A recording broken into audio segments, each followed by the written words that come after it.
Assalamualaikum warahmatullahi wabarakatuh.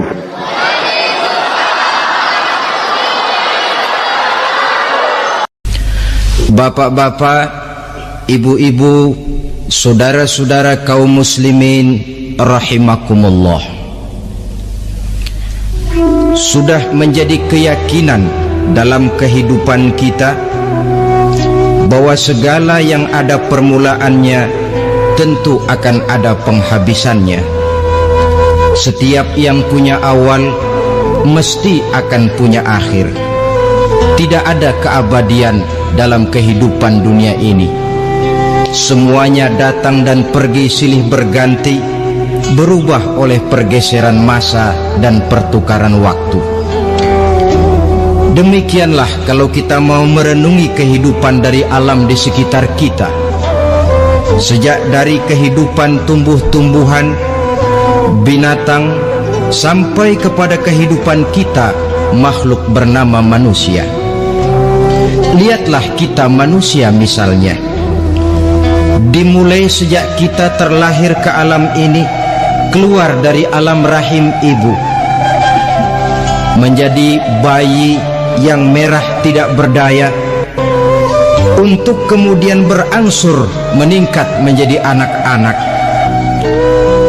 Dari kehidupan anak-anak berubah lagi kita menjadi remaja dengan segala keceriaan dan kelincahannya, dan dari masa remaja naik lagi kita memasuki usia dewasa, untuk kemudian berangsur memasuki hari tua. Lalu setelah kita memasuki hari tua, sehari, seminggu, sebulan, setahun, sampailah kita kepada batas waktu yang telah ditentukan oleh Allah, yang dinamakan ajal, dan bertemulah kita dengan yang disebut maut. Ini merupakan kepastian dalam kehidupan. Kalau saja kita mau merenung perubahan-perubahan yang terjadi pada diri kita, seharusnya membuat kita insaf dan sadar. Dikala remaja kita begitu lincah, punya rambut yang hitam ikal berderai, punya lesung di pipit, punya senyum yang indah menawan setiap orang yang melihat, punya kulit yang kencang dan bersih. Manakala kita memasuki hari tua, perubahan frontal pun terjadi. Kulit mulai jadi keriput, rambut yang tadinya hitam ikal berderai mulai memutih, nikmat berkurang, gigi yang tadinya utuh dan sanggup mengunyah apa saja, satu demi satu permisi meninggalkan kita. Sangat boleh jadi dikala remaja kita senyum semua orang terpikat. Dikala hari tua dengan kulit yang keriput dan gigi yang tidak ada lagi, manakala kita senyum mungkin orang bakal lari dari sekitar kita. Kemana keindahan yang tadinya begitu menawan? Kemana senyum lesung pipit yang tadinya menarik perhatian orang? Pergi meninggalkan kita, berubah oleh pergeseran masa dan pertukaran waktu. Nah, bila maut datang menjemput kita, selesailah kehidupan sampai di situ? Ternyata belum. Kalau lahir merupakan perpindahan hidup dari alam rahim ke alam dunia, maka mati hakikatnya merupakan perpindahan hidup dari alam dunia ini ke alam kehidupan yang berikutnya, yang dinamakan dengan alam barzah. Andai kata hidup cuma sekali, secara moral kita sanggup berkata, alangkah tidak adilnya Tuhan. Kenapa? Dalam kehidupan ini kan aneka ragam terjadi. Ada orang yang zolim, ada orang yang dizolimi, ada orang yang membunuh, ada orang yang terbunuh, ada orang yang kaya, ada orang yang miskin, ada orang yang jujur, ada orang yang menghalalkan segala cara, sehingga banyak ketidakadilan yang terlepas daripada pengadilan dunia. Lalu orang pun bilang, di dunia ini katanya banyak pengadilan tapi sulit keadilan. Di dunia ini mudah mencari pengadilan tapi sulit untuk mencari ketidakadilan. Andai kata hidup cuma sekali, tidak akan ada hidup sesudah hidup yang sekarang ini. Bagaimanakah nasib mereka yang lepas dari pengadilan dunia ini?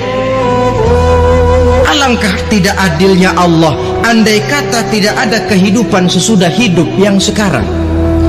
Tentulah akan terjadi di mana orang menghalalkan segala macam cara untuk mencapai tujuan.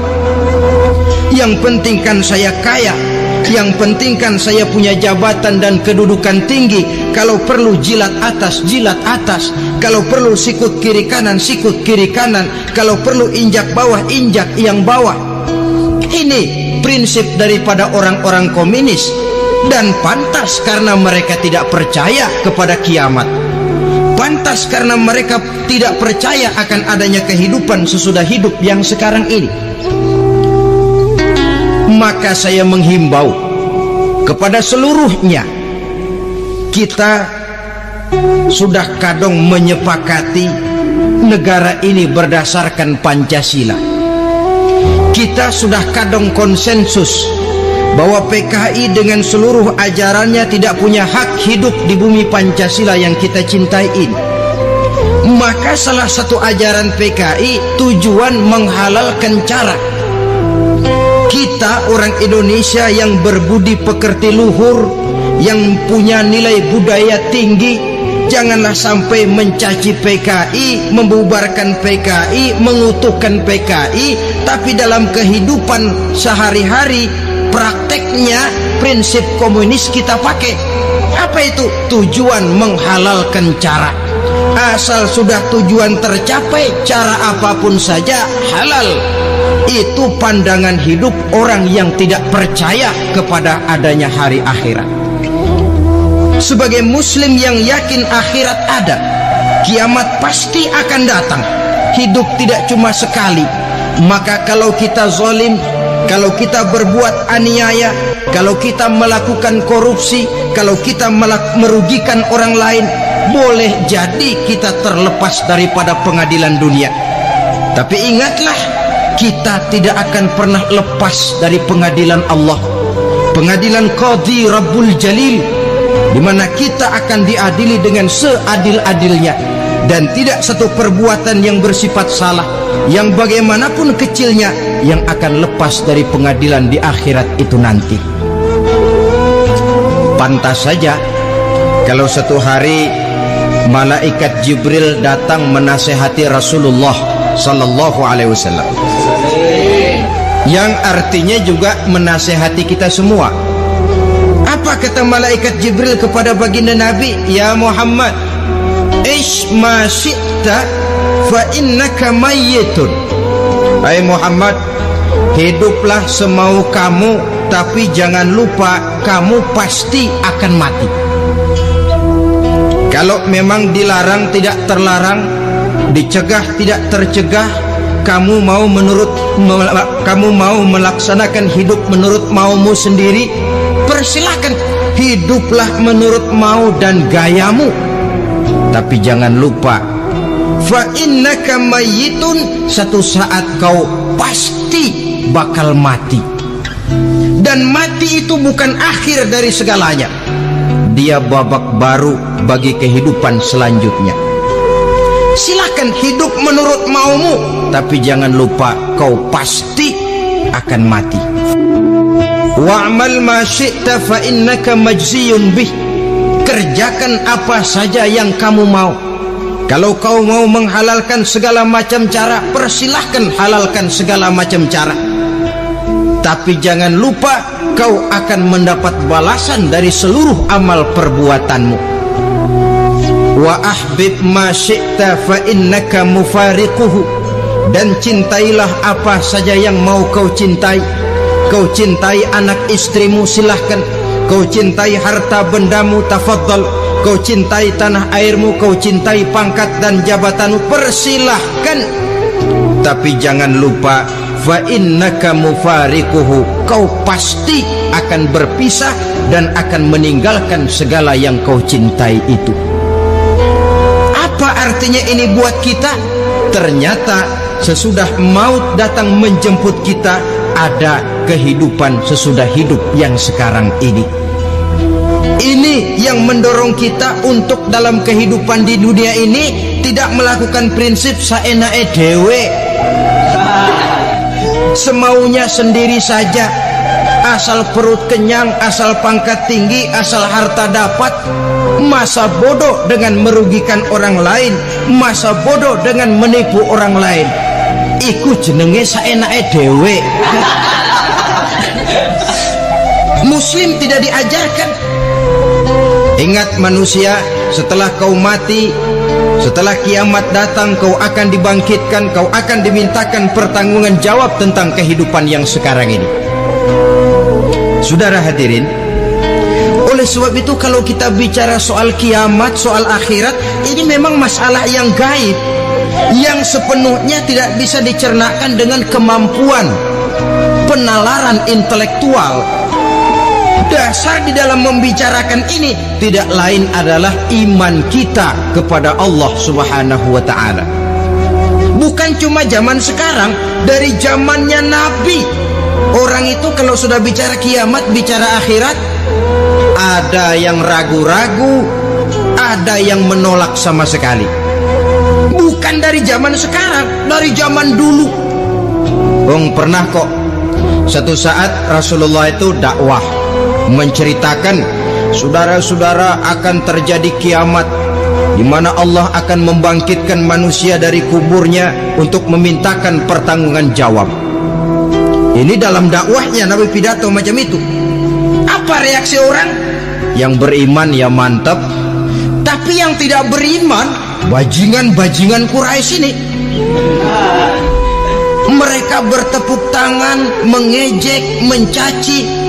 Malahan ini yang luar biasa, ada dua orang kafir namanya Ubay bin Ka'ab dan Al-As bin Wa'il. Mendengar pidato macam ini, mereka buru-buru pulang ke rumah. Ngapain? Ngambil pacul. Lalu berangkat nyari kuburan tua. Dia gali itu kuburan, tulang-tulangnya diangkut, dibawa ke depan Nabi. Ya Muhammad, tulang-tulang yang udah hancur begini, siapa yang bisa ngidupin lagi? Yang macam-macam aja kamu Muhammad, nggak rasional, nggak masuk akal. Allah menjawab. Apa kata Allah? وَضَرَبَ لَنَا مَثَلًا وَنَسِيَ خَلْقَهُ قَالَ مَنْ يُحْيِي الْعِظَامَ وَهِيَ رَمِيمٌ قُلْ يُحْيِيهَا الَّذِي أَنْشَأَهَا أَوَّلَ مَرَّةٍ وَهُوَ بِكُلِّ خَلْقٍ عَلِيمٌ. Mereka memberikan perumpamaan kepada kami, kata Allah. Mereka melupakan asal kejadiannya. Mereka bertanya, siapa yang sanggup menghidupkan tulang belulang yang sudah hancur kayak begini? Qul yuhyiha alladhi ansha'aha awwala marrah.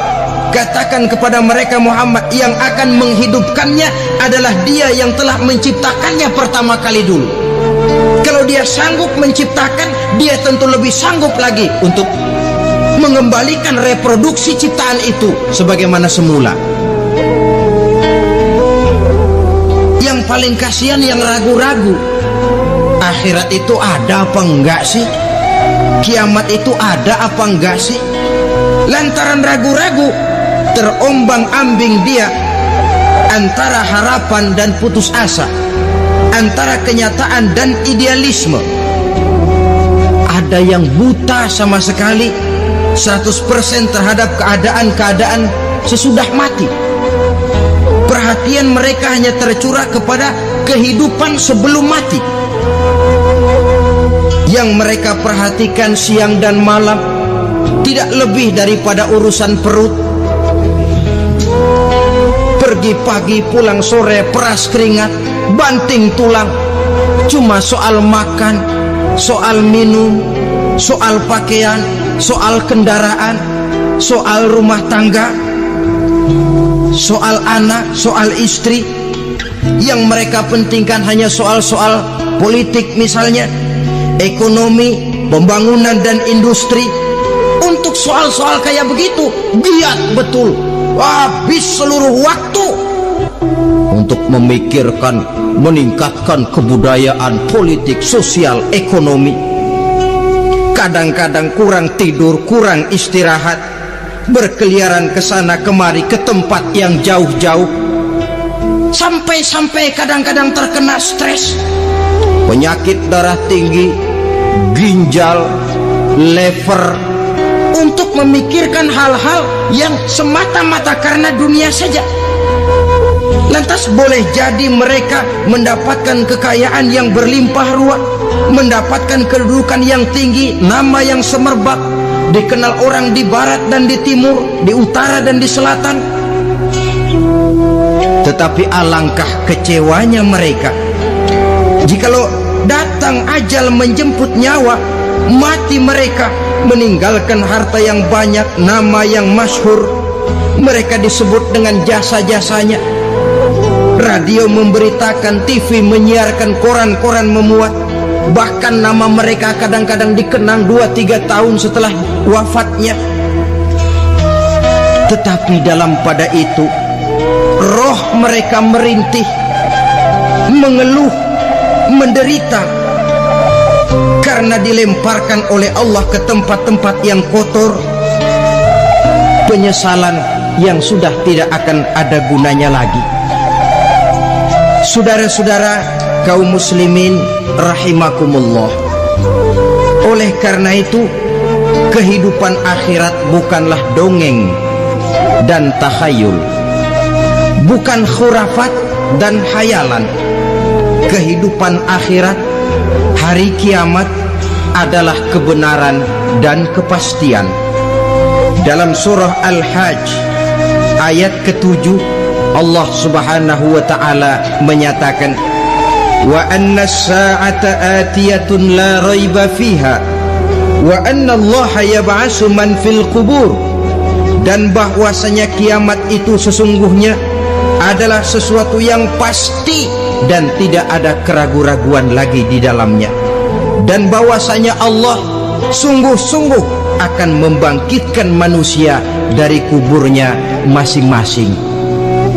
Nah, kalau kita sudah yakin kiamat sesuatu yang pasti adanya, akhirat sesuatu yang pasti adanya, dari mana pembicaraan tentang kiamat ini kita mulai? Tentu dari diri kita. Marilah kita mencoba melihat proses perjalanan hidup ini sampai kita memasuki kiamat.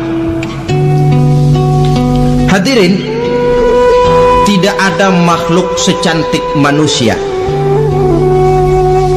Tidak percaya? Pernah keragunan? Nah, saudara masuk ke kebun binatang, segala macam makhluk ada di situ, ratusan macam jenis binatang. Bandingkan dengan saudara, kira-kira cakep mana?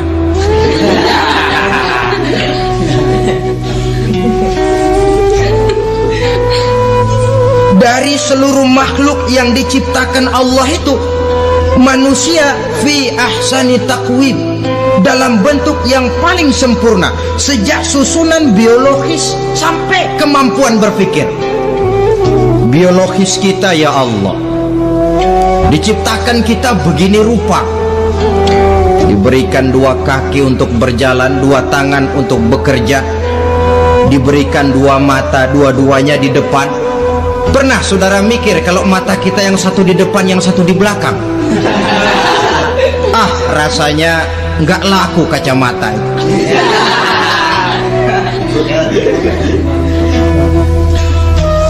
Diberikan hidung dengan 2 lubang, tahu betul Allah ke bawah lagi lubangnya. Coba pikir kalau lubang hidung kita menghadap ke atas. Aduh, kalau musim hujan repot jagain hidung. Lah Walaqad khalaqnal insana fi ahsani taqwim. Sungguh telah kami ciptakan manusia dalam bentuk kejadian yang paling sempurna ketimbang makhluk-makhluk Allah lainnya. Nah, kesempurnaan manusia ini oleh karena hidupnya terdiri dari dua unsur pokok. Pertama unsur jasmani dan kedua unsur rohani, jasad dan roh. Jasad yang terlihat sekarang ini, potongan saudara yang ngejedok di depan saya ini jasad saudara. Ini yang berasal dari sari mepati makanan yang dimakan oleh bapak ibu kita. Lalu hasil kerjasama yang baik antara ibu dengan bapak, terwujudlah kita. Kalimat langsungnya, jasad ini berasal dari tanah yang tadi berubah dari bayi, remaja, dewasa, meningkat hari tua. Yang berubah itu jasmani kita. Kenapa? Karena jasmani itu materi, benda, daya tahannya terbatas. Dia berubah oleh pergeseran masa dan pertukaran waktu. Apa ada orang makin tua makin cakep? Jasmani oleh karena dia materi, dia berubah oleh pergeseran masa dan pertukaran waktu. Nah, yang menyebabkan jasmani itu bergerak karena ada roh di dalamnya. Ini yang menyebabkan kehidupan. Ini yang menjadi sumber kehidupan, pusat kesadaran dan pengertian dalam kehidupan manusia. Tanpa roh dalam diri kita, maka jasad kita. Pernah lihat orang mati? Nah, itu kalau orang mati, coba perhatikan. Apanya yang kurang? Kupingnya masih ada, tapi sudah tidak sanggup mendengar. Matanya masih lengkap, tapi tidak mampu melihat. Jangankan melihat, terbuka saja tidak. Mulutnya masih ada, tapi sudah tidak bicara lagi. Telinganya cukup, tapi sudah tidak sanggup mendengar. Kakinya lengkap, tapi tidak mampu lagi berjalan. Apa penyebabnya itu?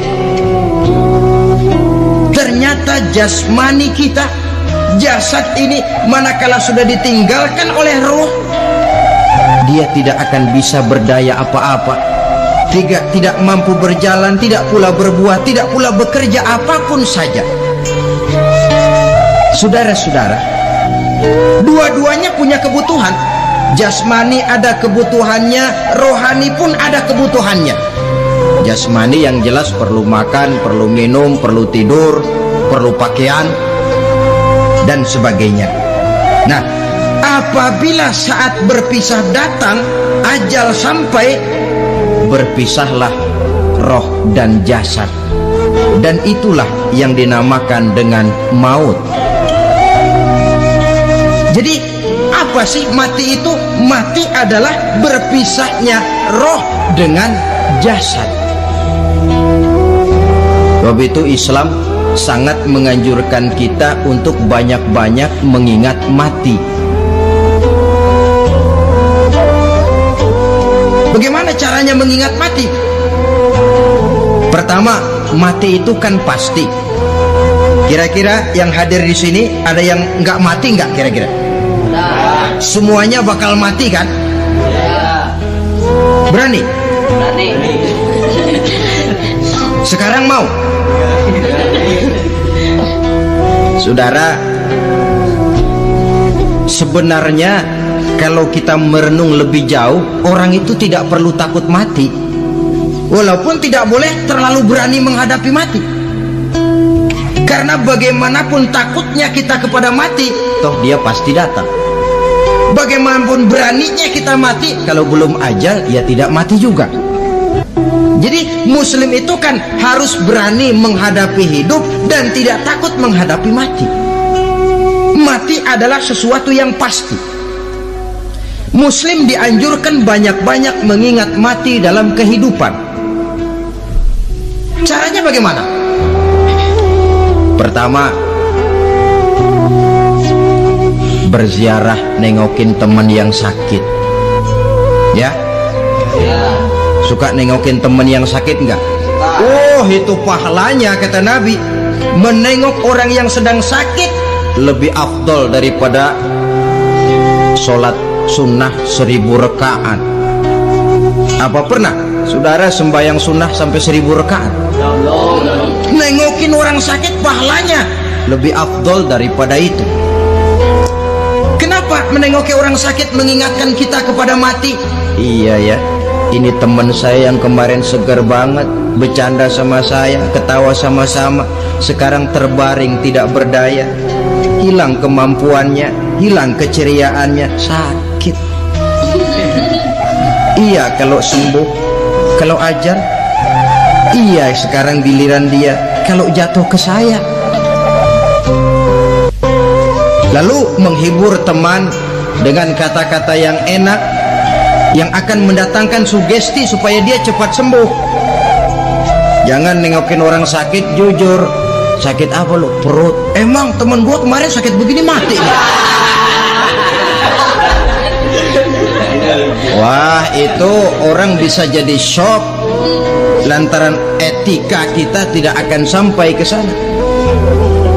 Menjenguk orang sakit akan mengingatkan kita kepada mati. Apalagi ziarah kubur. Ada yang orang tuanya sudah meninggal? Nah, kalau ada, ya tidak bisa tiap hari, sekurang-kurangnya seminggu sekali. Jumat pagi misalnya ziarah kita ke kubur. Sehingga kalau kita masuk kubur kan ada etikanya. Assalamualaikum ya ahlal kubur wa inna insyaallahu bikum lahikun. Hai penduduk kubur, keselamatan bagi kamu dan kami yang masih hidup sekarang ini insyaallah pasti bakal nyusul kamu. Iya, yang kemarin gagah benar sekarang terbaring tanpa daya. Ini unggukan kuburannya. Yang kemarin ada sekarang sudah tidak ada. Kemana dia? Kami satu saat pasti akan begini. Ingat mati. Lalu apalagi yang bisa membuat kita ingat kepada mati? Mengawal jenazah. Bukankah sangat dianjurkan oleh agama? Bahkan kalau bisa sejak mengurusnya, memandikannya, mengkafankannya, menyolatkannya untuk kemudian mengantarnya ke kubur. Hari ini saya antar dia ke kubur, besok boleh jadi saya yang diantar orang. Hari ini saya solatkan dia, besok boleh jadi saya yang disolatkan orang. Hari ini saya masukkan dia ke liang lahat, besok mungkin giliran saya dimasukkan orang ke liang lahat. Ingat mati, tumbuh kesadaran. Lalu daya positifnya dalam kehidupan apa? Nah, saudara-saudara hadirin, orang yang mengingat mati bukan lantas menjadi lemah dalam kehidupan, menjadi putus asa, sedikit semangat, terbentur kesulitan, mudah frustasi. Bukan itu tujuannya kita diperintah mengingat mati. Jelasnya Islam menganjurkan kita untuk saatnya kiamat. Nah, saudara-saudara, apa tanda-tanda hari kiamat? Kapan dia akan datang? Bagaimana hal ihwal manusia pada saat terjadi kiamat? Bagaimana alam ini? Bagaimana perhitungan di padang mahsyar?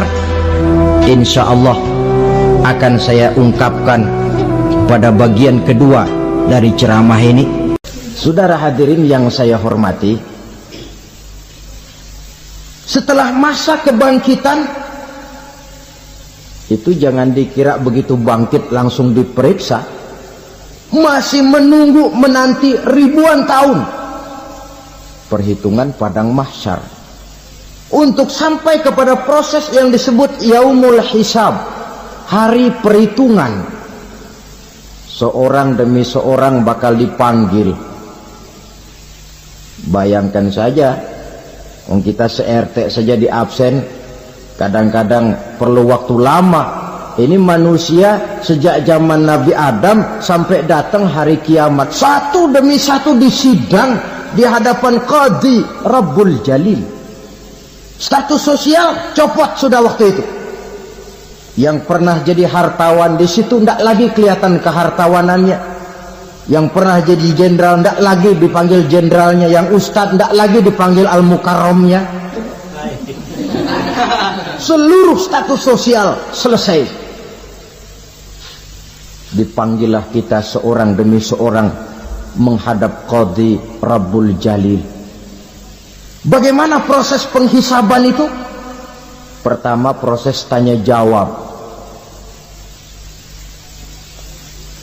Di antaranya ada hadis menyatakan lan tazula qadama 'abdin yaumal qiyamah hatta yus'ala an arba'i khisalin.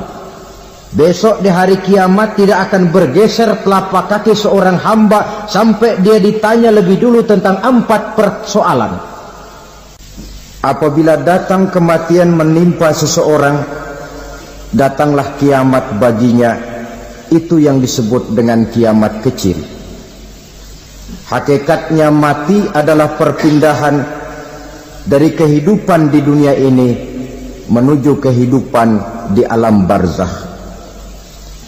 Menunggu kita di alam barzakh sampai datangnya saat kiamat. Entah 10 tahun, entah 100 tahun, entah 1000 tahun, hanya Allah saja yang maha tahu.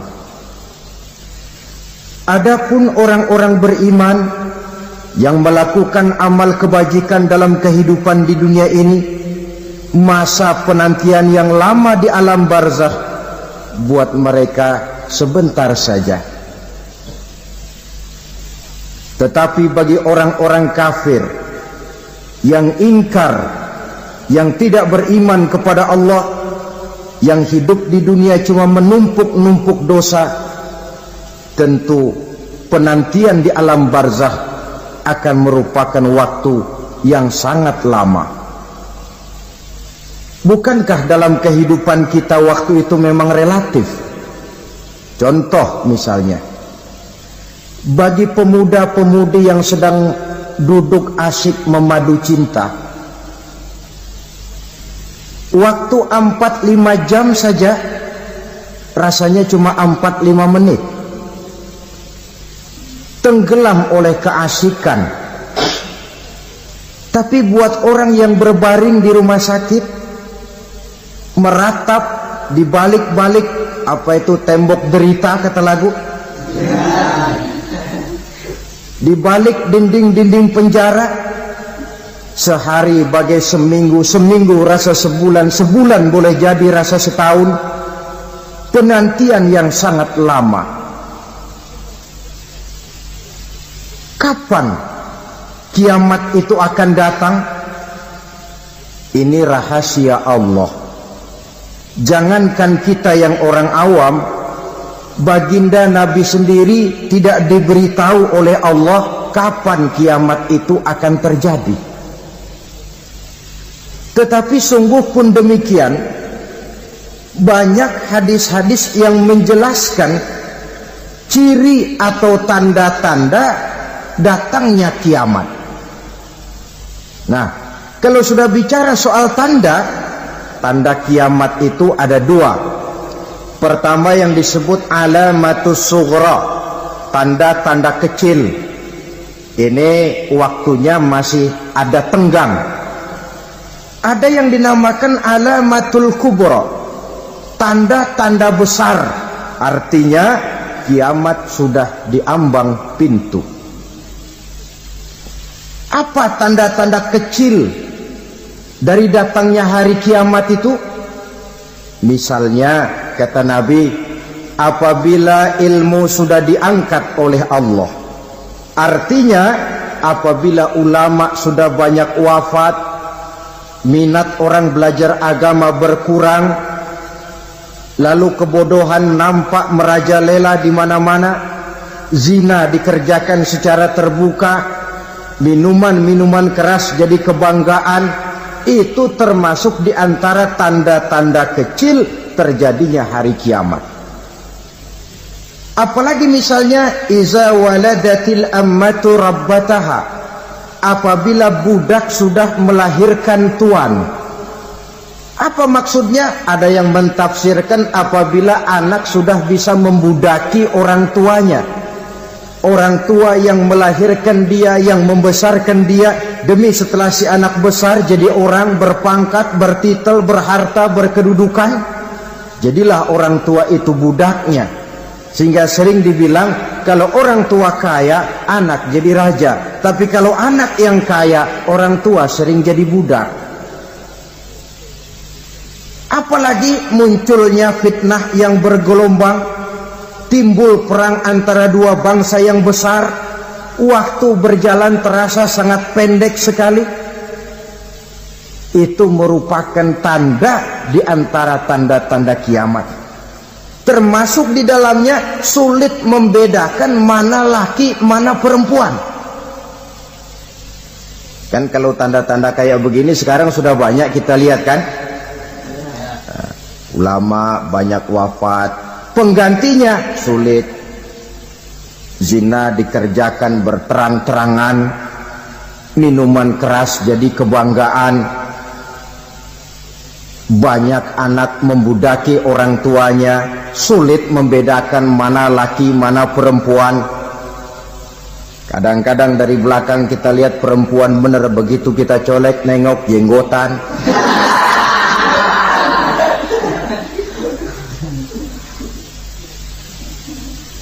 Ini termasuk tanda-tanda kecil, masih ada tenggang sampai akan terjadinya kiamat itu. Nah, yang dimaksud dengan tanda-tanda besar, ini tanda besar artinya kiamat sudah diambang pintu. Pertama, matahari terbit dari sebelah barat. Apabila matahari sudah terbit dari arah sebelah barat, tertutuplah sudah pintu taubat. Bersabda Nabi kita, la taqumus sa'atu hatta tatlu'a syamsu min maghribiha. Tidak akan datang hari kiamat sampai matahari terbit dari arah sebelah barat. Fa iza tala'at, manakala matahari telah terbit dari arah sebelah barat, wara'ahan nasu, manusia banyak menyaksikan itu, amanu ajma'un, mereka pun lalu beriman. Yang tadinya kafir, yang tadinya ingkar, yang tadinya membangkang, setelah melihat matahari terbit dari sebelah barat, buru-buru beriman, berlomba-lomba mengucap dua kalimat syahadat. Tapi apa yang terjadi? Kata Nabi, wadzalika hina la yanfa'u nafsan imanuha lam takun amanat min qabl. Hari itu adalah hari yang iman sudah tidak berguna lagi bagi seseorang apabila sebelumnya memang dia tidak pernah beriman. Au kasabat fi imaniha khaira, atau beriman tetapi tidak pernah melakukan kebajikan di dalam keimanannya itu. Hari yang sudah kasib, hari yang sudah terlambat, beriman tidak akan ada gunanya lagi. Ini pelajaran buat kita. Sebelum sang surya terbit dari sebelah barat, sebelum nafas sampai di tenggorokan, artinya pintu taubat masih terbuka. Kalau dua hal itu sudah terwujud, nafas sudah sampai di kerongkongan atau matahari sudah terbit dari arah sebelah barat, tertutuplah sudah pintu taubat. Tak ada lagi gunanya pangkat, jabatan, harta, bahkan beriman pun dalam suasana macam itu too late, kata orang Kulon. Sudah terlambat. Matahari terbit dari arah sebelah barat, itu tanda besar, artinya kiamat sudah diambang pintu. Lalu apalagi tanda besar? Munculnya Dajjal. Dajjal artinya pendusta-pendusta yang menyesatkan manusia. Ada dua macam Dajjal, saudara. Ada Dajjal kecil, ini Dajjal kelas teri. Kalau ini sejak zaman Rasulullah sudah ada itu. Tiap zaman ada. Di zaman Rasulullah misalnya ada yang bernama Aswad al-Unsi. dari Yaman. Ada yang namanya Musailamah Al-Kazzab dari Yamama. Ada yang namanya Ibnu Sayyad dari Madinah. Ini dajjal-dajjal di zaman Rasul. Musailamatul Kazzab memproklamirkan diri jadi nabi dia. Di zaman Rasul masih hidup. Ini dajjal zaman Nabi. Di zaman sahabat muncul dajjal-dajjal. Di zaman kita sekarang ini dajjal-dajjal pun gentayangan. Dajjal-dajjal kelas teri. Kerjanya mendustakan manusia, menyesatkan manusia, memalingkan manusia dari jalan yang benar dan diridhoi oleh Allah Subhanahu wa taala. Adapun yang merupakan tanda besar dari datangnya kiamat, dajjal-dajjal kelas kakap. Pembohong-pembohong besar yang menyesatkan masyarakat manusia berpaling dari jalan Allah mengikuti jalan mereka.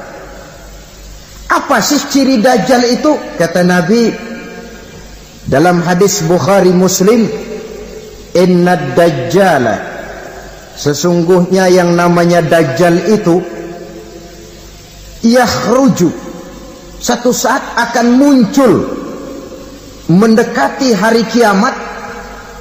Wa inna ma'ahu ma'an, si dajjal ini membawa air. Wa naran, dan juga membawa api. Dua simbol. Di tangan yang satu dia bawa air, di tangan yang satu dia bawa api. Wa ammal ladzi yarahu an-nasu ma'an fanarun, adapun yang orang banyak lihat air, hakikatnya adalah api. Yang dilihat api, hakikatnya adalah air. Oleh sebab itu, kalau api yang ditawarkan, ambillah air. Kalau air yang ditawarkan, pilihlah api. Maksudnya apa ini? Ini bahasa simbol, saudara-saudara. Dajjal bicaranya seolah-olah untuk kepentingan manusia, menawarkan surga. Surga yang dia tawarkan hakikatnya neraka. Hai manusia, kalau kau mau bahagia, jangan dekat-dekat dengan agama. Sholat itu tidak efektif dan efisien, tidak produktif dari segi ekonomi itu. Menghadiri majelis taklim cuma buang-buang waktu. Tahajud, tasbih, tahlil, baca Quran, apa itu? Pekerjaan mubazir saja. Hidup ini cuma sekali, masa yang cuma sekali, manfaatkan dengan sebaik-baiknya.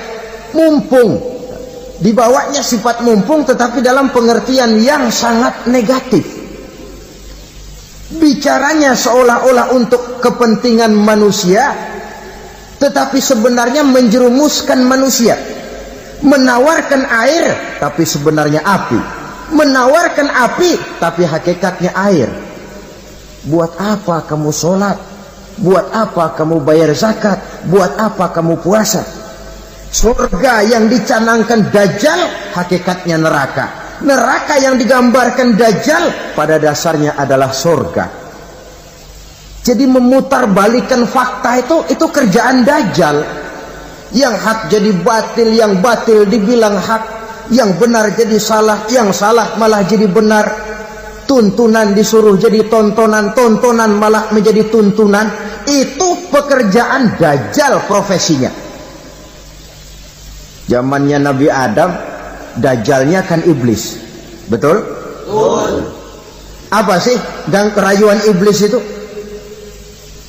Allah setelah menciptakan Nabi Adam kan bilang, Adam, kau dan istrimu Hawa tinggal di surga ini.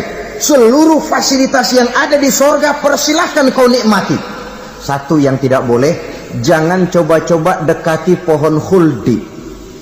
Dekat saja jangan, apalagi sampai memetiknya. Datang Dajjal yang namanya iblis ini.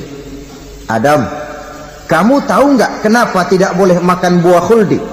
Ya nggak tahu, pokoknya saya dilarang. Bodoh kamu Dam.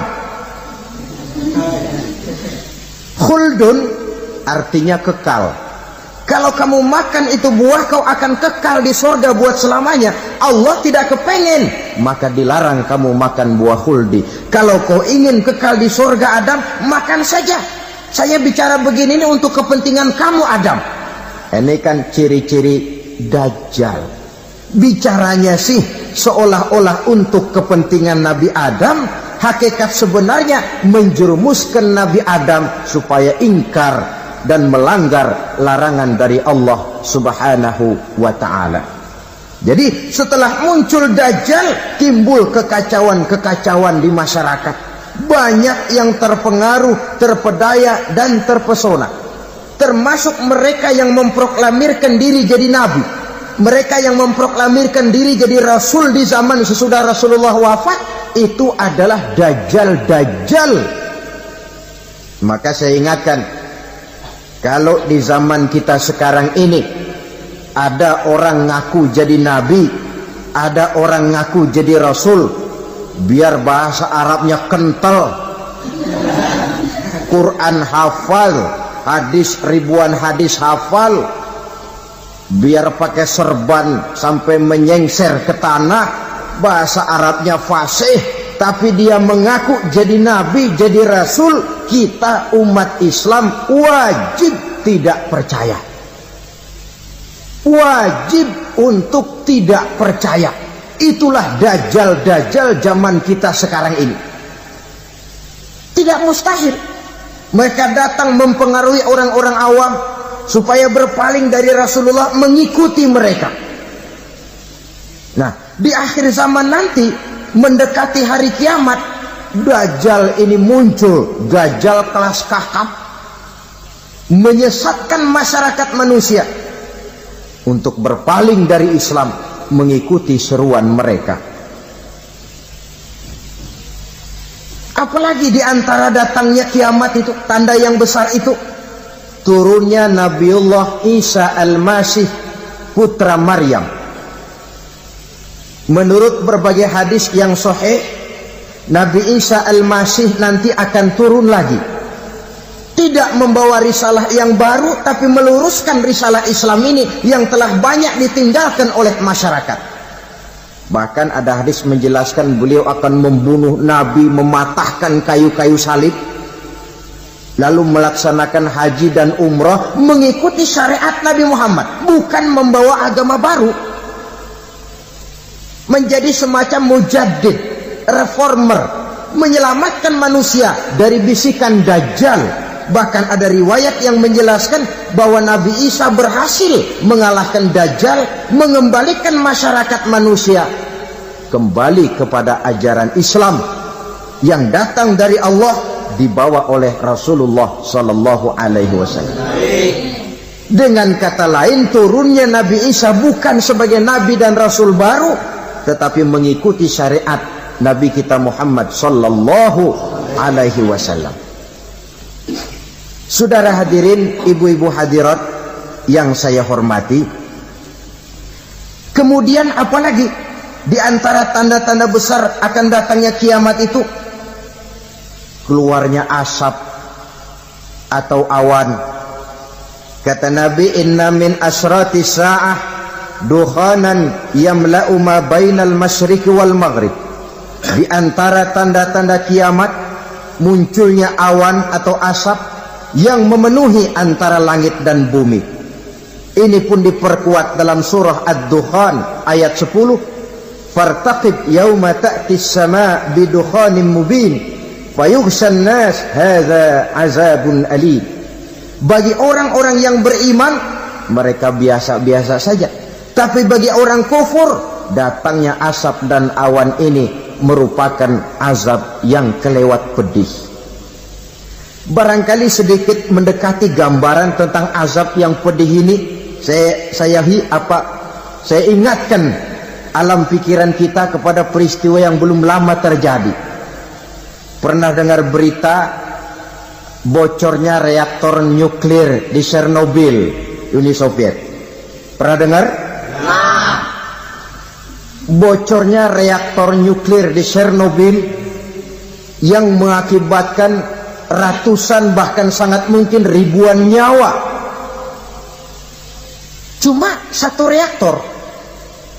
Bagaimana kalau seluruh cadangan nuklir yang dimiliki oleh para negara adik kuasa ini diledakkan? Bahkan yang konon menurut catatan, cadangan nuklir yang dimiliki bersama oleh Amerika dan Rusia sekarang ini sudah sanggup memusnahkan 6 miliar manusia, 1,5 kali lebih banyak dari jumlah manusia yang nongkrong di permukaan bumi ini. Saudara-saudara hadirin yang saya hormati, lalu saat mendekati hari kiamat, apalagi tandanya setelah Nabi Isa wafat pada saat turunnya yang kedua kali, lalu Allah meniupkan angin sejuk, semua orang-orang beriman, orang-orang baik wafat, sehingga penghuni bumi ini cuma tinggal lagi terdiri dari orang-orang kafir. Tidak ada lagi di bumi ini yang bisa mengucapkan Allah. Sehingga dalam hadis qudsi itu ada keterangan, innallaha azza wa jalla yaqulu li Israfil. Allah pernah pesan kepada malaikat Israfil, kata Allah, Israfil, iza sami'ta qailan yaqul Allah Allah fa akhirin nafah 40 sanatan ikraman liqailiha. Hai Israfil, apabila kau dengar di permukaan bumi masih banyak orang yang mengucapkan Allah Allah, maka tunda sangkakala kiamat itu 40 tahun. Untuk apa? Ikraman liqailiha, menghormati orang yang mengucapkan Allah Allah itu. Wah, jadi karena sekarang masih banyak yang mengucapkan Allah, besar hatilah kita, masih jauh kiamat itu. Tapi jangan lupa, kiamat pribadi, kiamat kecil itu yang gak kita sangka-sangka. Ajal datang mencabut nyawa, itu kiamat pribadi, dan itu yang pasti kita hadapi, dan itu yang membuat kita tidak boleh bersikap main-main di dalam kehidupan sekarang ini. Saudara hadirin yang saya hormati, tidak ada lagi orang-orang muslim, seluruh penduduk dunia ini kafir. Lalu terciptalah struktur sosial yang berlandaskan prinsip hidup semau gue. Bakal terjadilah prinsip di mana yang kaya menyantap yang miskin, yang kuat menindas yang lemah. Hidup sudah bagaikan di rimba belantara, berlaku hukum rimba, siapa yang kuat dia yang menang, siapa yang lemah menjadi mangsa. Timbul kekacauan, maksiat merajalela, munkarat menjadi-jadi, sehingga isi bumi ini penuh dengan segala macam perbuatan dosa. Tidak ada perlunya lagi alam diperpanjang temponya. Datang saat yang sudah dijanjikan oleh Allah Azza wa Jalla, maka terjadilah yang disebut kiamat kubra, kiamat besar, kiamat hancur-hancuran. Bagaimana kejadian ini dimulai? Dalam surah Az-Zumar ayat 68, Allah Subhanahu wa taala berfirman, wa nufikha fis-suri fasa'iqa man fis samawati wa man fil ardi illa man sya'allahu. Maka manakala ditiuplah sangkakala, terkejutlah seluruh yang ada di langit dan seluruh yang ada di bumi. Bila saat kiamat datang, Allah perintah malaikat Israfil, Israfil, tiup sangkakalamu. Ditiuplah sangkakala oleh malaikat Israfil. Yang akibat daripada tiupan itu, seluruh yang ada di langit, seluruh yang ada di permukaan bumi terkejut. Yang ada di langit siapa? Malaikat kan. Bayangin aja kalau malaikat kaget, apalagi kita. Terkejut seluruh makhluk yang ada di bumi, yang ada di langit mendengar suara sangkakala itu. Bunyinya tidak sanggup kita bayangkan dahsyatnya. ledakan nuklir, ledakan neutron, belum apa-apa ketimbang bunyi sangkakala malaikat Israfil ini. Nah, lalu mendengar bunyi sangkakala ini, gemparlah makhluk, kacaulah alam. Bumi gempa, planet-planet bertabrakan, gunung meletus, air laut tumpah ke darat, angin topan bertiup, halilintar menyambar. Lalu semua yang bernama hidup mati total.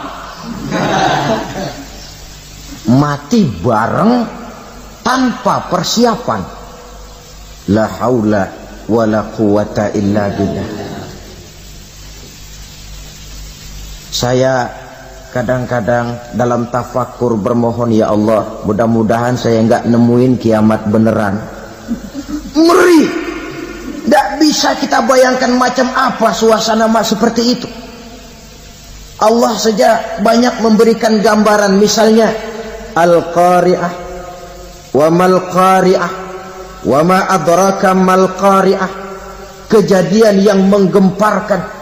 Tahukah kamu apa kejadian yang menggemparkan itu? Yauma yakunun nasu kal farasil mabsus wa takunul jibalu kal ihnil manfus. Pada saat itu manusia berterbangan bagai kupu-kupu, gunung berterbangan seperti kapas ditiup angin. Gunung saja macam kapas, konon lagi manusia. Kematian total, mulai semut sampai gajah mati, jin mati, iblis mati, malaikat mati. Malaikat saja mati. Saudara hadirin yang saya hormati, kematian total yang tanpa persiapan. Orang bilang, Pak, kalau mati bareng begitu yang repot malaikat maut dong ya. Cabut sana, cabut sini.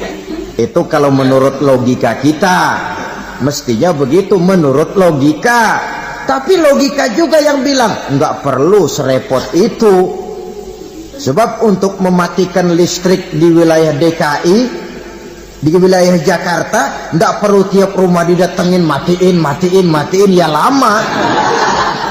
Cukup dari kantor pusatnya saja PLN, tekan satu tombol, gelaplah seluruh Jakarta. Saudara hadirin yang saya hormati, kematian total. Lalu setelah kematian total, planet-planet juga mati, dalam arti tidak bergerak dan beredar. Angin mati, dalam arti tidak bertiup. Air mati, dalam arti tidak ada riak gelombang. Pokoknya semua mati. Kullu nafsin za'iqatul maut, semua yang bernafas mati. Dalam ayat lain, kullu man 'alaiha fan, semua yang ada di permukaan bumi fana. Yang kekal cuma Allah Subhanahu wa ta'ala. Yang paling belakang mati malaikat maut dan malaikat Israfil. Tapi mati juga sesuai dengan janji Allah. Menurut hadis Bukhari Muslim dari Abi Hurairah, masa tenggang waktu antara kematian total pada tiupan sangkakala pertama dengan proses kebangkitan pada tiupan sangkakala kedua 40 lamanya.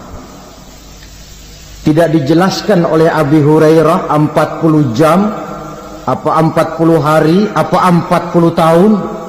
Hadis-hadis cuma menyebutkan 40 saja. Sunyi alam, yang tinggal cuma Allah saja lagi. Ketika itu Allah berseru-seru, katanya, limanil mulkul yauma, siapa para penguasa hari ini? Mana itu raja-raja dan penguasa yang dulu mengaku jadi Tuhan? Fir'aun, mana Fir'aun sekarang? Yang dulu jadi raja, merasa berhasil, sombong, lalu tidak mau turun-turun dari kekuasaannya. sampai kepada puncak kekurang ajarannya mengangkat diri jadi Tuhan. Mana itu Fir'aun? Namrus, mana sekarang Namrus? La ilaha illa ana, ternyata tidak ada Tuhan lain selain daripada aku, kata Allah. Proses kemudian, saudara-saudara, turunlah hujan dari langit. 40 lamanya hujan itu, tidak jelas juga 40 jam apa 40 hari. Setelah air turun membasahi, datanglah tiupan sangkakala yang kedua.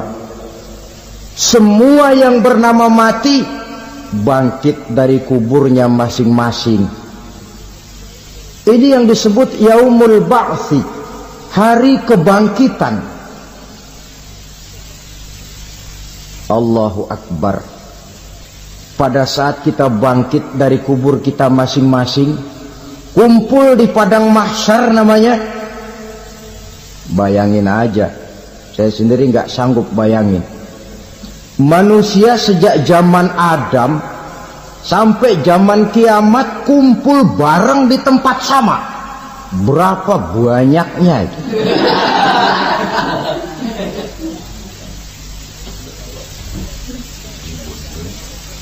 Dan yang luar biasa menurut satu riwayat, pada saat bangkit itu, Masya Allah, roman muka kita berubah,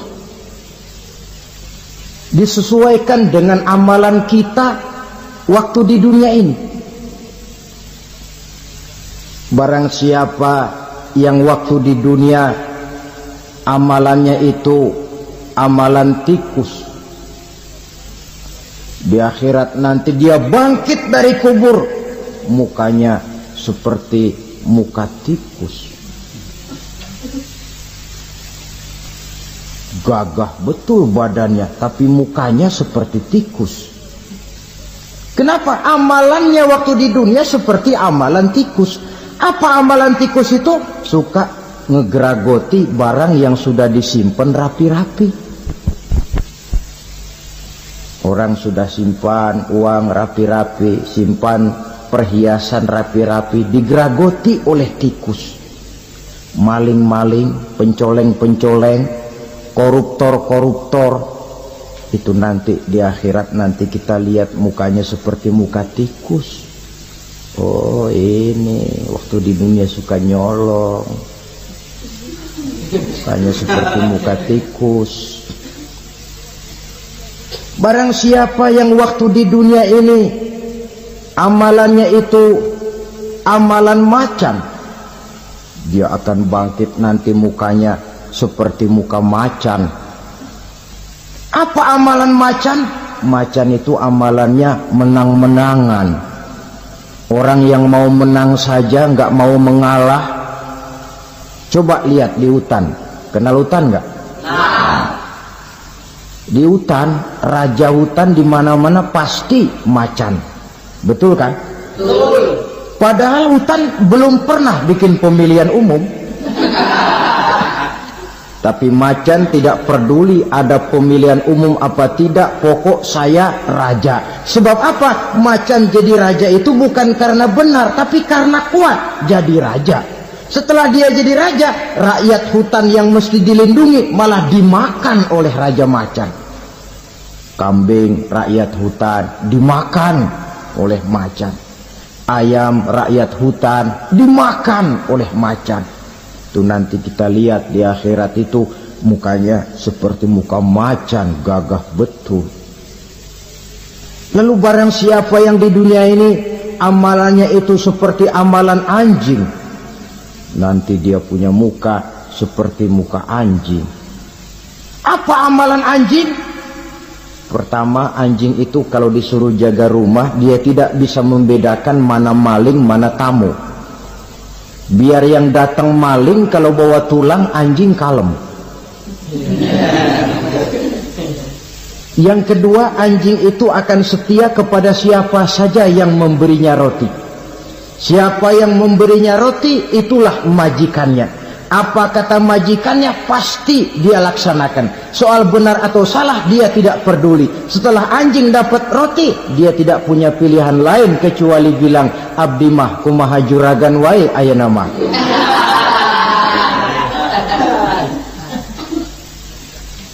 Saudara hadirin yang saya hormati,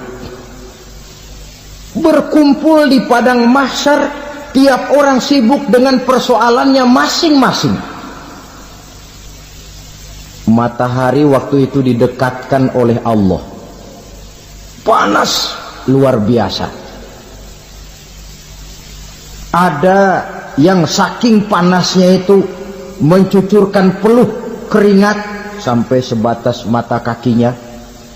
Ada yang keringatnya sampai sedengkulnya, ada yang keringatnya sampai sepusatnya, ada yang keringatnya mengalir sampai sebahunya, ada yang kelelap oleh keringatnya sendiri, sementara orang di sampingnya enggak apa-apa. Bergantung lagi amalan dia waktu di dunia ini.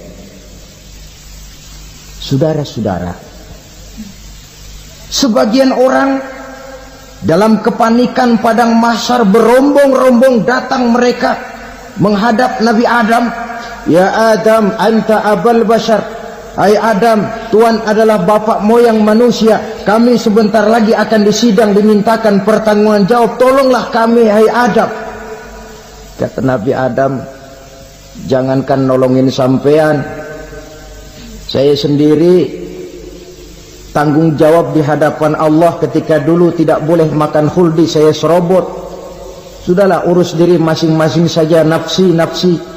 Begitu kata Nabi Nuh, begitu kata Nabi Ibrahim. Tiap orang bertanggung jawab sendiri-sendiri. Ketika itulah saudara-saudara, nikmatnya menjadi umat Nabi besar Muhammad sallallahu alaihi wasallam. Sebab apa? Walaupun menurut abjad kita ini umat paling belakang, kan paling belakang kita ini toh, karena Nabi Muhammad adalah Nabi akhir, tapi akan dihisap lebih dulu, lewat di atas sirat lebih dulu, masuk surga lebih dahulu ketimbang umat-umat belakangan.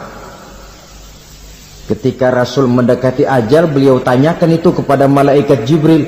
Malaikat Jibril berkata, Muhammad jangan khawatir, Allah sudah berjanji, inni haramtul jannata ala sairil anbiya hatta tadkhulaha anta, wa haramtuha ala sairil umami hatta tadkhulaha ummatuka. Surga aku haramkan buat seluruh nabi kecuali kalau engkau Muhammad sudah masuk ke dalamnya, dan surga aku haramkan buat seluruh umat kecuali kalau umatmu Muhammad sudah masuk ke dalamnya. Logikanya, walaupun menurut abjad kita umat paling belakang, bakal dihisap paling dulu, lewat di atas sirat paling dulu, masuk surga paling dulu, kalau mampir ke neraka juga paling dulu. Ya resiko. Jangan mau enaknya aja paling dulu. Saudara hadirin yang saya hormati, setelah masa kebangkitan itu jangan dikira begitu bangkit langsung diperiksa. Masih menunggu menanti ribuan tahun perhitungan padang mahsyar untuk sampai kepada proses yang disebut yaumul hisab, hari perhitungan. Seorang demi seorang bakal dipanggil. Bayangkan saja, kita se-RT saja di absen, kadang-kadang perlu waktu lama.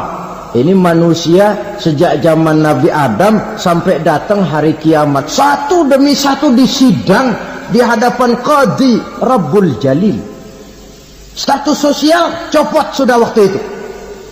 Yang pernah jadi hartawan di situ tidak lagi kelihatan kehartawanannya.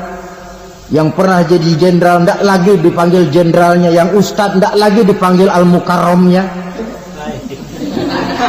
Seluruh status sosial selesai.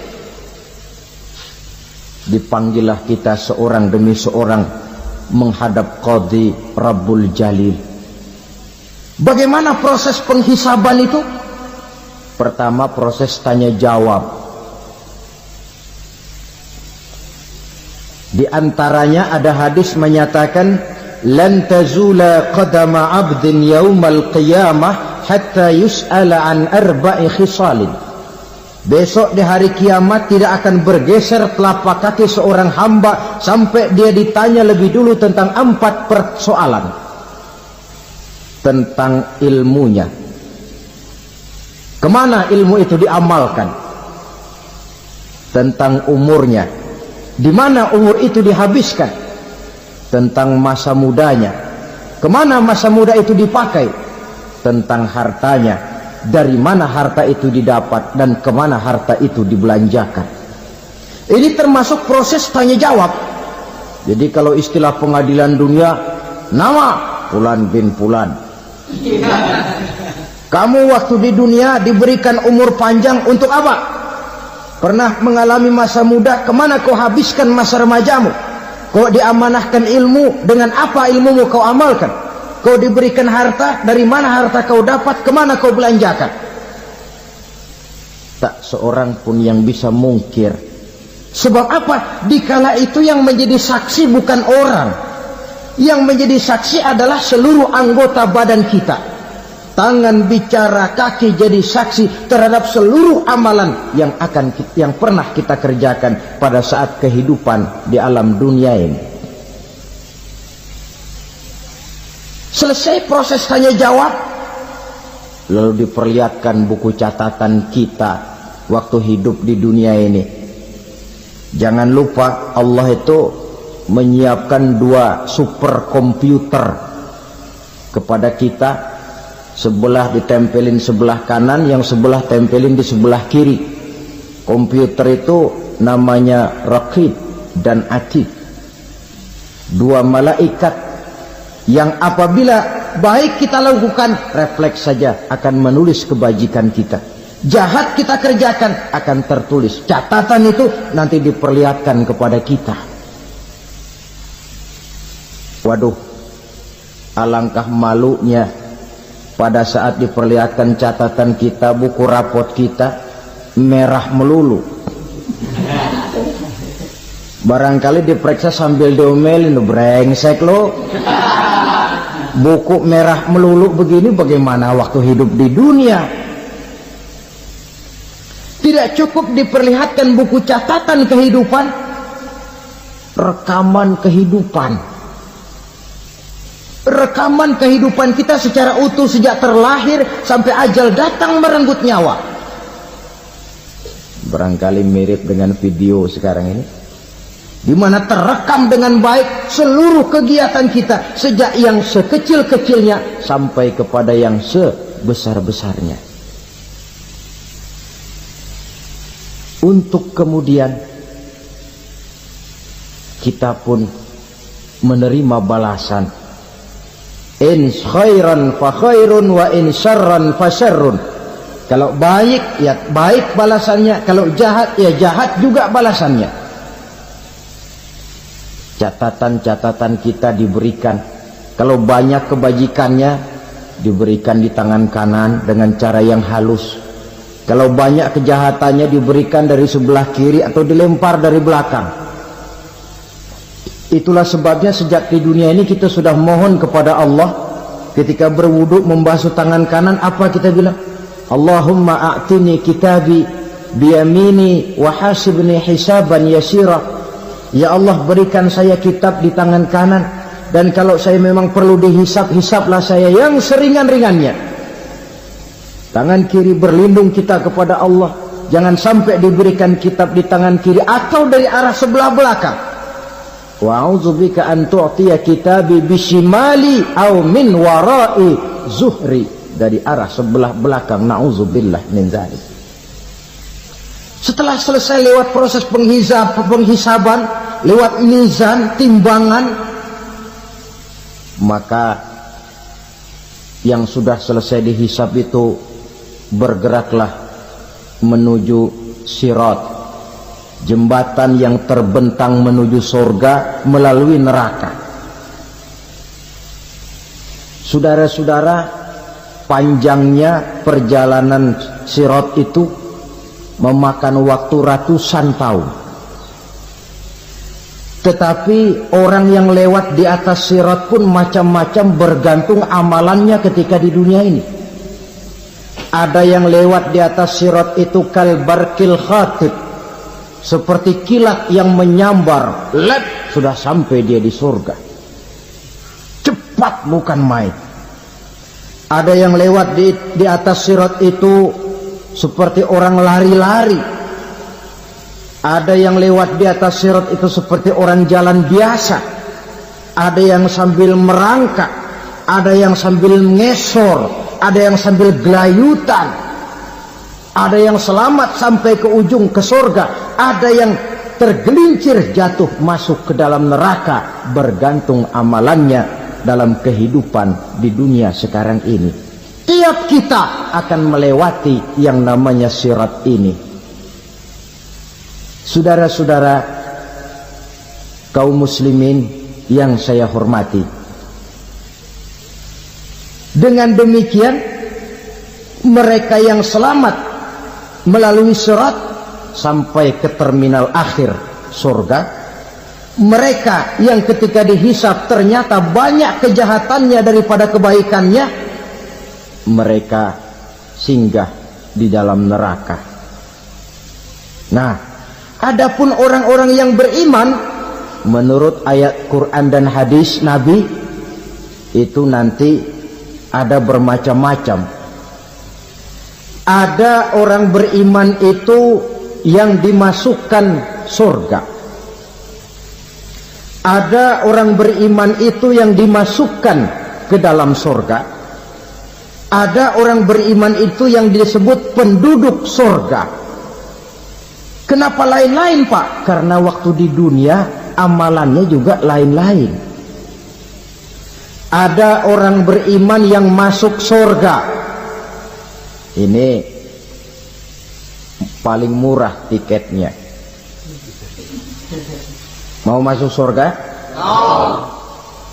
Kata Nabi begini, ma min abdin qala la ilaha illallah thumma mata ala dhalik illa dakhalal jannah. Kalau seorang hamba sudah mengucap dua kalimat syahadat, dia yakin dengan kebenaran kalimat itu sampai matinya, orang itu akan masuk surga. Abi Dzar yang waktu itu diajak bicara heran, ya Rasul kok gampang betul? Iya. Walaupun orang itu mencuri, iya. Walaupun orang itu berzina, iya. Biar dia mencuri, biar dia berzina, kalau dia sudah mengucap dua kalimat syahadat, dia yakin dengan kebenaran kalimat itu sampai matinya, itu orang akan masuk surga. Jadi masuk surga cukup dua kalimat syahadat, yakin sampai mati, masuk surga. Itu perkara masuk. Tapi kalau pertanyaannya diterusin, masuknya kapan, Pak? Nah, ini lain lagi urusannya. Sebab ada yang masuknya itu langsung, ada yang mampir dulu. Di sana tempat cuma dua, kalau tidak surga, neraka. Mau ke surga, tapi mampir dulu. Yang mampirnya jelas di neraka. Kenapa? Dalam hadis qudsi ada riwayat, nanti itu di akhirat, setelah Allah selesai mengatur penduduk surga masuk surga, yang neraka masuk neraka, Allah berkata kepada malaikat Malik, malaikat Malik, labaik ya Allah. Itu bajingan-bajingan tengik, manusia-manusia durjana yang waktu di dunia tidak mau sujud, jauh dari ulama, gemar melakukan yang munkarat dan maksiat, hidup di tengah masyarakat selalu jadi bibit keonaran, kufur, sudah masuk neraka semua. Sudah ya Allah. Nah, kalau sudah, coba sekarang kamu masuk, Malik. Saya, iya, masuk neraka. Mau apa ya Allah? Kata Allah, akhriju minan nar man kana fi qalbihi misqala habatin min khardalin min iman. Kau masuk neraka, cari di dalam neraka orang-orang yang ada imannya walaupun kecil sebesar biji zarah, angkat mereka keluar. Masuk malaikat Malik ke neraka, cari orang yang ada imannya, korek-korek. Ya repot, udah pada gosong. Yang ada imannya diangkat ke atas, yang ada imannya diangkat ke atas, lalu dimandikan di Nahrul Hayat, namanya sungai kehidupan di akhirat nanti. Cakep lagi rupanya, bersih lagi wajahnya, apel di hadapan Allah. Kata Allah, bagaimana mas? Kapok enggak sampean? Kapok ya Allah. Nah, kalau kapok, idhab fadkhulil jannah, pergi masuk surga sana. Berangkat mereka ke surga, ketemu sama teman-temannya yang udah sampai lebih dulu, yang nggak pakai mampir lagi. Terjadi dialog. Kata teman-temannya yang udah pada nyampe duluan, mas, iya, emang baru sampai? Saya baru sampai. Memang mampir di mana dulu mas? Kita sudah lama sampai di surga. Saudara buka surah Al-Muddathir ayat 34-35. Ma salakakum fis saqar? Kenapa kamu mampir di neraka Saqar? Qalu lam nakum minal musallin. Mereka menjawab, kami mampir di neraka Saqar mas, gara-gara dulunya kami waktu di dunia ndak pernah sholat. Ndak pernah sholat? Ndak pernah. Kan rumahnya dekat masjid, cuma dekat doang mas. Sholat mah enggak saya. Nggak pernah ngasih makan fakir miskin, nggak pernah hadir di majelis taklim, pendeknya nggak pernah melakukan kebajikan, maka saya pun mampir di neraka Saqar. Untung betul saya punya iman mas, sedikit. Waktu hidup di dunia dulu saya pernah mengucap 2 kalimat syahadat, sekali-kalinya waktu mau kawin. Masya Allah. Untung saja kawin, kalau nggak kawin polos.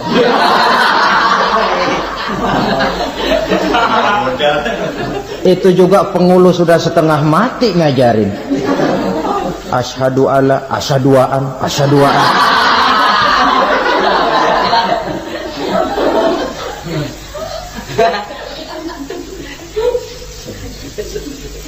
Ini namanya masuk surga, ada mampir dulu. Ada pula orang mukmin itu yang dimasukkan surga. Namanya dimasukkan kan terima beres.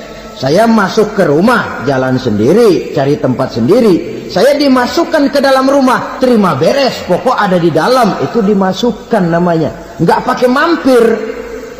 Tapi tentu tiketnya lebih mahal ketimbang yang pertama tadi. Apa kata Allah?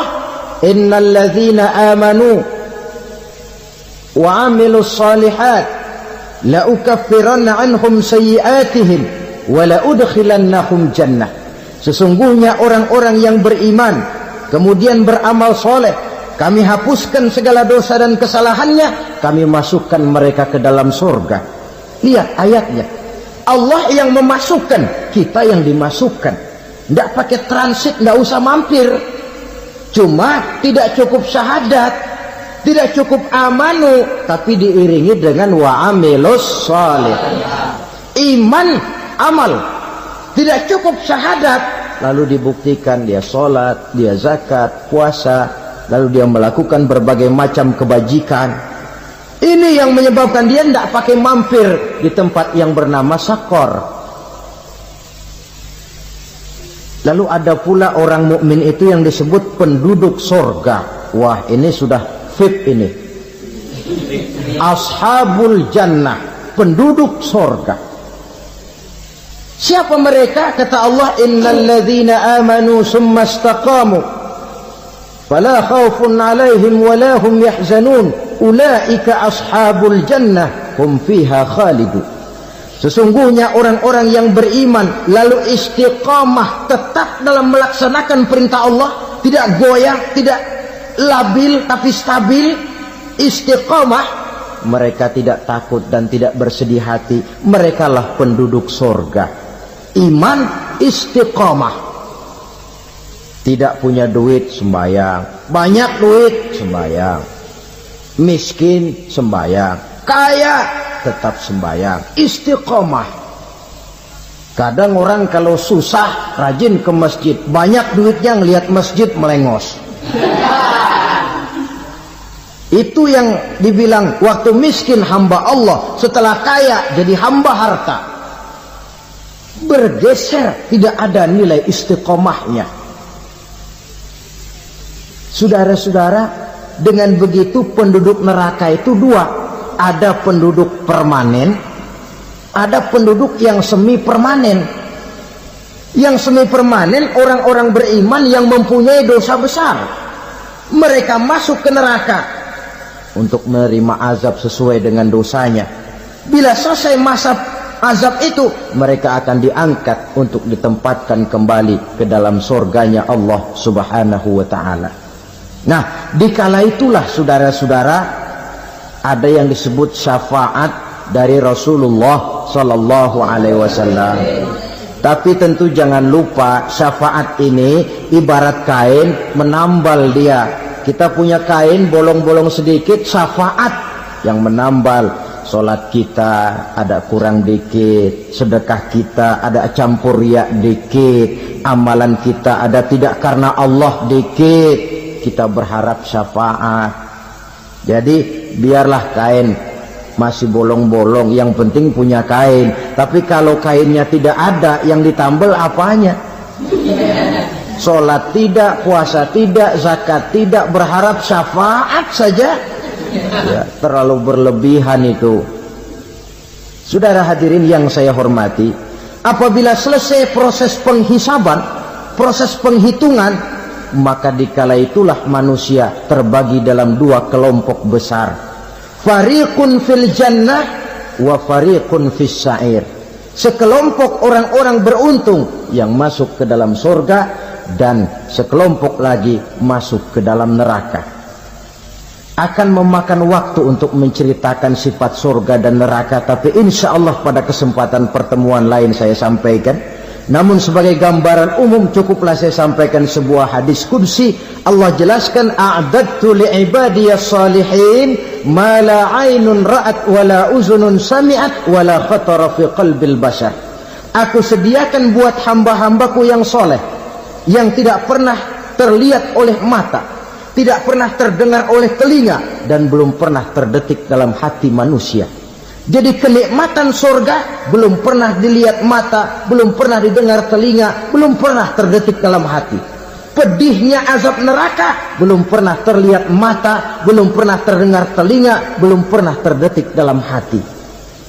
Saudara hadirin yang saya hormati, oleh karena itu sebagai uraian akhir daripada kiamat ini, marilah sama-sama kita memanfaatkan hidup dengan sebaik-baiknya, supaya jangan timbul penyesalan di hari kemudian nanti. Saudara-saudara kaum muslimin rahimakumullah, maksud utama daripada diutusnya Rasulullah sallallahu alaihi wasallam ke alam ini tidak lain adalah untuk memperbaiki akhlak manusia. 14 abad yang lalu, dari sebuah kota kecil yang tidak ada dalam peta, lahir satu proyek raksasa, proyek memperbaiki akhlak manusia. Di tengah-tengah dunia pada ketika itu, Eropa masih biadab, Afrika belum dikenal orang, Asia sungguh sangat terbelakang, dan semenanjung Arabia dari berbagai aspek kehidupannya dikenal sebagai masyarakat jahiliyah. 13 tahun pertama dari perjuangan selama periode Mekah, apa yang dilakukan oleh baginda Rasul tidak lain adalah memperbaiki akhlak manusia kepada Allah Subhanahu wa ta'ala, dengan menanamkan roh, jiwa, dan semangat tauhid. Kita tahu bahwa masyarakat jahiliyah menyembah batu, menyembah patung, menyembah berhala yang mereka buat sesuai dengan kekayaannya masing-masing. 360 berhala di sekeliling Ka'bah merupakan bukti nyata dari sesembahan mereka. Yang kaya membuat berhala dari emas lalu disembah. Yang setengah kaya bikin patung dari perak lalu disembah. Yang hampir miskin bikin Tuhan dari kayu lalu disembah. Yang miskin benar tepung terigu diadonin lalu dibentuk seperti wujud seseorang kemudian disembah. Dan apabila selesai nyembah perutnya terasa lapar, Tuhannya habis dipretelin. Sepanjang sejarah kemanusiaan cuma masyarakat jahiliyah saja yang sampai makan Tuhan. Sesadis-sadisnya bangsa Indonesia belum pernah sampai makan Tuhan. Maka menghadapi manusia seperti ini, yang pertama dilaksanakan oleh Rasul memperbaiki akhlak mereka kepada Allah. Menanamkan la ilaha illallah, bahwa tidak ada Tuhan yang perlu disembah selain daripada Allah subhanahu wa ta'ala.